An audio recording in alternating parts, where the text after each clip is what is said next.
안녕하세요. 저는 얼마 전 남편의 충격적인 비밀을 알고 지금 이혼을 진행 중인 여성입니다.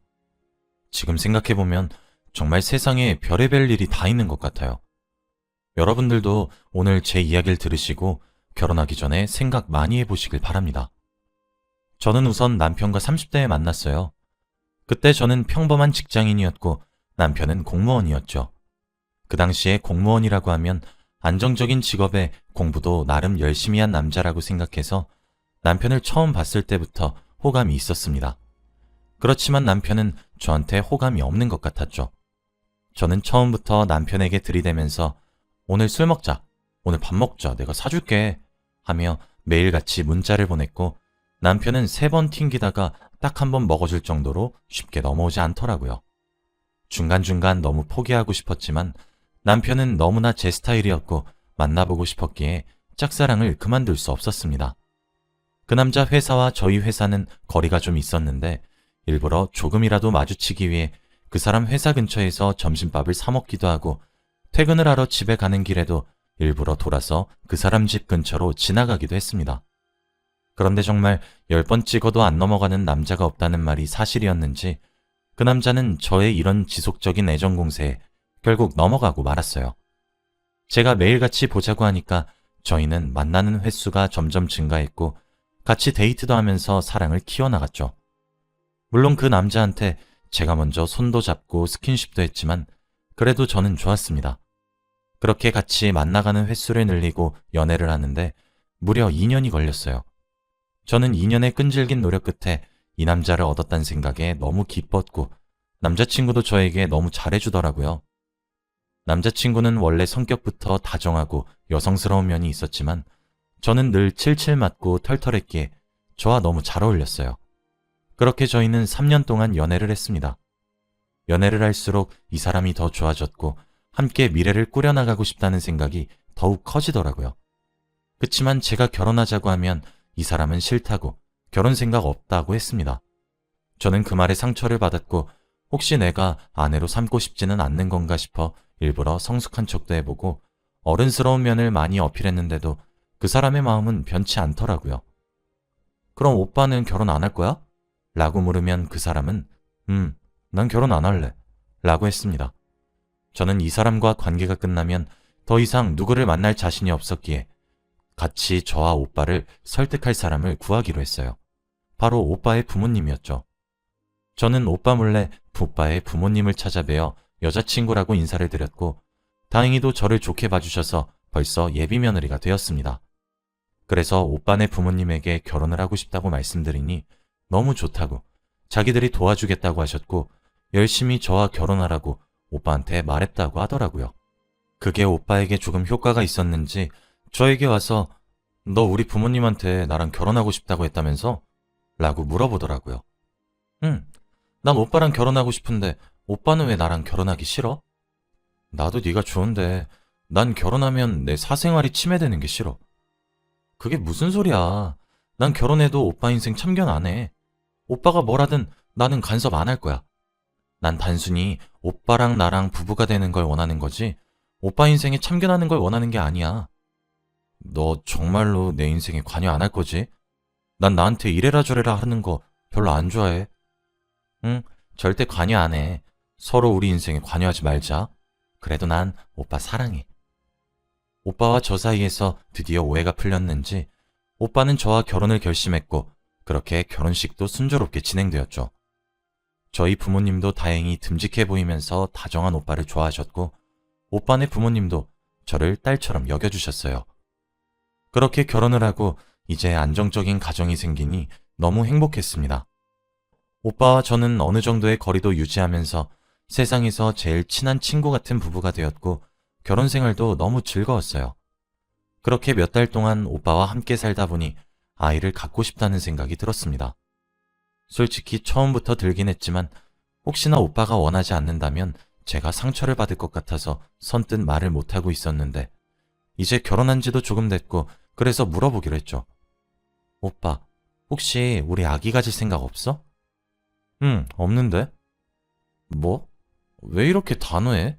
조금 생각해보고 말해봐. 생각해도 똑같아. 난 지금이 좋아. 그냥 이렇게 살자. 서로 인생에 관여하지 않은 채로 친구 같은 부부로. 난 그래도 오빠 닮은 아이 낳고 싶은데. 난 아이를 낳으면 무슨 행복이 있는지 잘 모르겠어. 매일같이 울기나 하고 돈만 나가고 차라리 그 돈으로 옷을 사 입고 여행을 가든지 하지. 오빠는 아기가 마냥 귀찮다는 식으로 이야기했고 아이가 생겨도 자기는 부성애가 없을 것 같다며 임신을 반대했어요. 그런데 저는 포기하지 않았습니다. 저도 어렸을 때는 오빠와 똑같은 생각을 했었는데 시간이 지날수록 아이들이 너무 귀엽고 얼른 가정을 꾸리고 싶다는 생각을 많이 했거든요. 그래서 오빠도 저처럼 생각이 변했으면 좋겠다는 마음에 일부러 오빠 옆에서 아기 관련된 영상도 많이 보고 이야기도 많이 꺼냈습니다. 그런데 그럴 때마다 오빠는 조금 더 생각해보자 라고만 할 뿐 깊은 이야기를 하지 않더라고요. 저도 이제 40살이 다 되어가는 나이인데 지금 임신 계획을 세워도 임신이 될지 말지 불분명한데도 이렇게 오빠가 피하기만 하니까 너무 막막했습니다. 분명 오빠 주위에도 아이를 낳은 친구들이 수두룩 빽빽할 텐데 말이죠. 그런데 오빠는 제가 옆에서 아기에 관련된 영상을 보고 웃고 있으면 오빠는 다른 영상을 보고 웃고 있었습니다. 저는 뭐 봐? 라고 물으면 오빠는 숨기더라고요. 처음에는 혹시 이상한 걸 보나 싶어서 놀리려고 오빠 휴대폰을 몰래 봤어요. 그런데 오빠가 보던 건 바로 성별을 바꾼 사람들과 관련된 영상이었습니다. 솔직히 저는 그 사람들이 어떤 사람인지는 대충 알지만 그런 사람이 주위에 없기도 하고 성별을 바꾼다는 것 자체가 간호사인 제가 봤을 때 너무 납득이 되지 않아서 그렇게 긍정적으로 보고 있진 않아요. 그런데 오빠가 그런 영상을 보고 재밌어하고 실실 웃는 걸 보니까 이해가 되지 않아서 오빠한테 물어봤습니다. 오빠, 이런 영상 왜 봐? 왜 남의 휴대폰을 함부로 봐? 왜? 난 이런 거 보면 안 돼? 남? 우리가 남이야? 아니, 내 말은 왜 이런 거 보냐고. 난 그런 사람들 이해가 안 가. 왜 성별을 바꾸는 거야? 부모가 힘들게 낳아줬는데 부모랑 인연도 끊으면서까지 성별을 바꾸는 게 난 이해가 안 가. 그냥 그건 자기 욕심 아니야? 너 말이 심하다. 이 사람들도 사람이야. 난 오히려 드디어 자신의 삶을 찾아서 행복해하는 모습을 보니까 너무 부럽던데? 오빠는 갑자기 정색을 하면서 저에게 화를 내듯이 말을 하기 시작했고 그 사람들이 오히려 부럽다고 했습니다. 이런 사람들이 뭐가 부러워? 오빠처럼 그냥 태어난 본 모습 그대로 사는 게 난 더 좋은 것 같은데? 너 알지도 못하면서 그렇게 함부로 말하지 마. 오빠는 저에게 이 말을 내뱉고 방으로 들어가서 문을 쾅 닫더라고요. 도대체 저 사람들이 오빠에게 주는 행복이 뭐길래 오빠가 저렇게까지 예민하게 받아들이는지 저는 도저히 이해가 되지 않았습니다.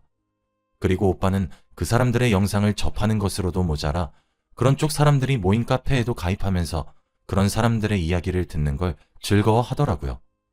처음에는 이해가 되지 않았지만 결혼하기 전에 오빠가 이래라 저래라 하는 걸 싫어한다고 했으니 제가 할 수 있는 말은 없었습니다. 그리고 얼마 뒤 오빠가 갑자기 해외 출장을 간다고 하더라고요. 솔직히 공무원이 무슨 해외로 출장을 가냐고 거짓말하지 말라고 했습니다. 한 번도 그런 경우를 본 적이 없거든요. 그런데 오빠는 자기가 일하는 곳에서는 그렇다며 우겨댔는데 솔직히 믿지 않았어요. 제가 안 된다고 해도 안 갈 사람이 아니라는 걸 저는 알고 있었기에 보내주긴 했지만 분명 거짓말이라고 생각했죠. 제가 거짓말이라고 확신할 수 있었던 이유도 출장을 몇 주 동안 갔다 오는 게 아니라 무려 몇 달 동안 갔다 온다고 했습니다. 어디로 가냐고 하니 베트남으로 간다고 하더라고요.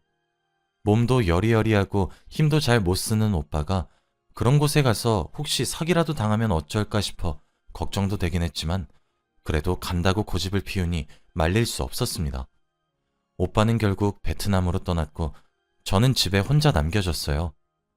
오빠는 몇 달 동안 연락도 잘 없었고 오빠 말로는 인터넷이 안 터져서 영상통화가 잘 안 된다고 하지만 아마 거짓말인 것 같습니다. 아무튼 저는 의심을 가득 가진 채 몇 달을 보냈죠. 저는 대학병원에서 간호사 일을 하고 있는데 오빠가 출장을 가고 나서 환자도 많이 들이닥쳤고 긴급수술도 많아서 바쁜 나날들을 보냈더니 몇 달이 금방 지나가더라고요. 그리고 집으로 갔더니 오빠가 와 있었습니다. 저는 연락도 없이 온 오빠를 보니 너무 반가웠는데 오빠는 몇 달 전과 다르게 조금 달라져 있었어요. 왠지 모르게 여성스러워졌고 얼굴 안색이 좋아졌다고 해야 할까요? 당장이라도 언니라고 불러야 할 것 같은 모습이었습니다. 그런 거 생각할 틈도 없이 오랜만에 보니까 너무 좋았고 저는 오빠에게 오랜만에 안방으로 가자고 신호를 보냈어요. 그런데 오빠는 거절하면서 미안, 피곤해 라고 하더라고요. 솔직히 아내를 몇 달 만에 보는 남편의 반응이 이게 맞나요? 오빠가 저의 유혹을 거절하니까 자존감도 뚝 떨어지고 속상했습니다. 저는 이 사람이 정말 나 몰래 다른 여자를 만나나 싶어서 오빠가 자는 동안 오빠의 휴대폰을 보기 시작했어요. 그런데 그새 다른 비밀번호로 바꾸어 놓았더라고요. 오빠는 늘 패턴으로 비밀번호로 해놓는데 옛날에 인터넷에서 찾아보았던 방법을 써서 패턴을 풀었습니다. 오빠 휴대폰에 들어가서 카톡을 들어가 보니 정말 모르는 사람들과 대화를 한 게 많더군요. 그동안 나랑 연락도 잘 안 해줬으면서 다른 사람들과 이렇게 친하게 대하는 거 보니까 속상했어요. 그리고 동호회 같은 것도 들었더라고요. 잘 알지는 못하지만 남자와 여자 다 같이 있는 그런 동호회였습니다. 오빠가 저와 결혼해 주기 전에 이래라 저래라 하는 거 싫고 인생에 관여하지 말라고 한 게 다 이렇게 살기 위해서 그랬나 봅니다. 과거에 저는 오빠한테 완전 미쳐 있었고 오빠가 아니라면 결혼을 하고 싶지도 않았어요. 그래서 잠시 잘못된 선택으로 오빠와 결혼한 것 같습니다. 오빠가 집에 돌아와서도 저희의 애정은 불타오르지 않았죠. 저는 3교대 일을 하고 있어서 새벽에 출근하거나 저녁에 출근하거나 매일 출근하는 시간이 다 달랐고 오빠는 회사에서 일도 하고 주말엔 동호회 사람들이랑 만나기도 해서 서로 집에서 마주칠 일도 별로 없었죠. 같이 한 식탁에 앉아서 밥을 먹었던 때가 언젠지도 잘 모르겠습니다. 아무튼 그렇게 몇 달간을 서로 안부 인사도 하지 않은 채 산 것 같아요. 정말 어른들이 말하는 배우자가 동거인이 된다는 게 바로 이런 거구나를 뼈저리게 느꼈습니다. 저도 더 이상 오빠에게 매달릴 힘도 없었고 오빠도 지금처럼 서로에게 관심 없는 삶을 살아가는 게 더 좋다고 느끼는 것 같았죠. 그렇게 저희는 각자의 삶을 살아가고 있었습니다. 저는 이제 나이도 많이 먹고 그래서 수간호사로 승진을 했고 응급실을 총괄하게 되었어요. 새벽의 응급실은 정말 전쟁통과도 다름없는데 다른 곳보다 응급실이 제 체질에 더 잘 맞기도 하고 다른 사람들은 응급실을 하고 싶어 하지 않아서 제가 할 수 있었습니다. 그런데 이날 저와 남편의 사이는 끝이 나고 말았어요. 다들 저희 병원 사람들은 저희 남편의 얼굴을 알고 있습니다. 결혼식 할 때도 온 적이 있기도 하고 제가 하도 남편 이야기를 많이 해서 다 알거든요. 그런데 그날 새벽에 구급차로 저희 남편이 실려왔습니다. 새벽에 어딜 갔다가 오는 건지 교통사고가 크게 났다고 하는데 다리에 피가 철철 흐르더군요. 저와 동료 간호사들은 당장 급한 치료부터 하기 위해서 남편의 바지를 쓱 벗기려고 하는데 그때 남편이 소리를 치면서 안 돼! 라고 하는 게 아니겠습니까? 저는 그래도 남자라고 여자 간호사가 있어서 부끄러워 그런 줄 알고 남자 간호사와 저만 있는 채로 커튼을 친 채로 남편이 입고 있는 바지를 내렸습니다. 그런데 바지를 내리니 아주 충격적인 것이 있었어요. 정말 지금 생각해도 어이가 없는데 바로 남편이 여자처럼 변한 것이었어요. 저와 남자 간호사 2명은 서로 당황한 채로 아무것도 하지 못했고 너무 급하니 처치부터 하자는 생각으로 급하게 정신을 차린 채 피가 나는 부위를 치료하기 시작했어요. 의사 선생님께서 내려오시기 전까지 지혈을 하고 남자 간호사를 밖으로 내보낸 채 남편과 단둘이서 커튼 속에서 이야기를 하기 시작했어요. 오빠, 이거 뭐야? 왜 몸이 이렇게 변한 건데? 나중에 다 설명할게. 어차피 다 말하려고 했어. 아니, 그리고 왜 이렇게 된 건데? 도대체 무슨 일인데? 나중에 다 설명할게. 저는 이게 도대체 무슨 상황인지 당황스럽기만 했고 간호사들도 저에게 아무것도 묻지 않더라고요. 그때 마침 의사 선생님께서 내려오셔서 바로 수술을 진행했고 저는 수술실 밖에서 남편을 기다리며 제가 보았던 것을 다시 상상했습니다. 그렇지만 제 상식선으로는 도저히 이해가 되지 않았고 어떻게 된 일인지 믿기 힘들더라고요. 그렇게 몇 시간이 지나서 수술이 끝나고 의사 선생님께서 나오셨는데 표정이 좋지 않으셨습니다. 수술은 잘 끝났지만 혹시 남편분이 얼마 전 외국에 다녀온 경험을 하셨나요? 네? 그게 무슨 소리세요? 아니, 수술하면서 알게 된 사실인데 이미 여성 호르몬 주사도 많이 맞으셨고 모든 심사도 다 끝낸 상태시던데 혹시 모르셨나 싶어서요. 혹시 호르몬 주사를 맞고 심사까지 끝낸 것이라고 하면 남자에서 여자로 성별이 바뀌는 그거 말씀하시는 거예요? 네. 우선 지금 남편분 중환자실로 옮겼으니까 가서 이야기 좀 나누어 보세요. 그렇게 의사 선생님은 자리를 뜨셨고 저는 다리가 덜덜 떨리는 채로 상황을 다시 곰곰이 생각하기 시작했어요. 어떻게 저한테 이런 일이 생길 수 있나요? 이 남자가 너무 좋아서 결혼을 했는데 남편이 여자가 되었다고 합니다. 남편이 저와 결혼도 하기 싫어하고 아기도 낳기 싫어하고 사랑을 확인하는 시간도 가지기 싫어하는 게 바로 이것 때문이었나요? 그리고 성별을 바꾼 사람들인지 뭔지 하는 영상을 보는 것도 다 저번에 그렇게 정색하며 화를 냈던 것도 그리고 성별을 바꾼 사람들인지 뭔지 하는 영상을 보는 것도 다 저번에 그렇게 정색하며 화를 냈던 것도 전부 자기 일이라서 그랬던 거겠죠. 저는 식은땀이 줄줄 흘렀고 중환자실로 가는 내내 손과 다리가 너무 떨려서 걷지도 못했습니다. 주위에 지나가던 동료 간호사가 제 안색이 좋지 않으니 와서 도와주었고 겨우 중환자실로 갈 수 있었습니다. 남편은 아직 마취에 깨어나지 않아서 잠을 자고 있더라고요. 저는 정말 당혹스러움을 감추지 못했습니다. 그렇게 몇 시간 동안 허공만 바라보면서 남편이 일어나기를 기다렸어요. 남편은 몇 시간 뒤에 일어났습니다. 저를 보자마자 안색이 좋지 않은 걸 보고 당신한테 말하러 가는 길이었어 라고 하더라고요. 제가 집에 있는 줄 알고 말하러 가기 위해 과속을 하다가 교통사고가 났다고 합니다. 제가 아무 말도 하지 않으니 더 과관인 이유를 이야기하더라고요. 사실 당신과 결혼을 하지 않겠다고 한 이유도 이것 때문이야. 난 여자가 되고 싶었거든. 근데 집에서 반대도 너무 심하고 사회적으로 아내가 있는 남편이 보기 좋으니까 결혼한 거야. 당신도 나한테 많이 매달리기도 했고 그래서 각자 살면 괜찮을 줄 알았어. 근데 전혀 괜찮아지지 않았고 나는 수술을 결심했지.